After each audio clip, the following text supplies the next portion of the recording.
আসসালামু আলাইকুম। দক্ষিণারঞ্জন মিত্র মজুমদার সংকলিত ঠাকুমার ঝুলি হতে একটি গল্প, সাত ভাই চম্পা। সাত ভাই চম্পা গল্পে যথারীতি রাজার সাত রানী।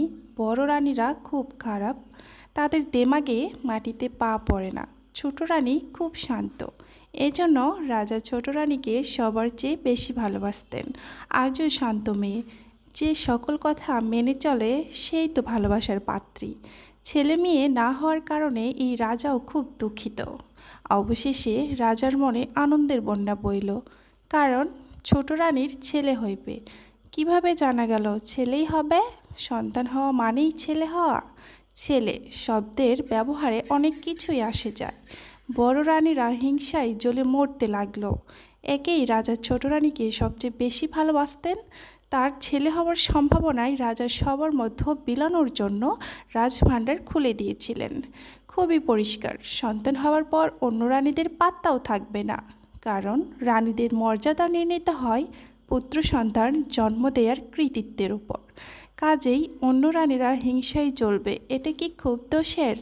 রানীদের এই হিংসার পেছনে রাজার এতগুলো বিয়ে এবং ছোট রানীর প্রতি পক্ষপাতকে কখনো দোষী করা কিন্তু হয় না।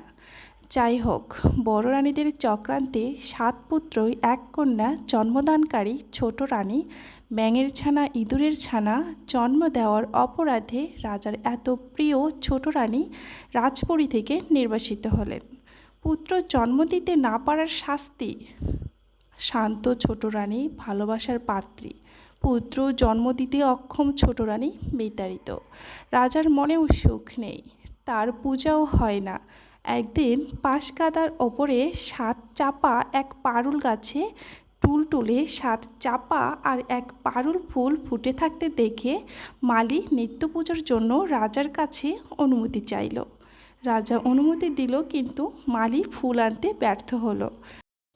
ছয় রানীর কাছেও ফুলগুলো এলো না, তারা আকাশে ফুল হয়ে ফুটে থাকলো।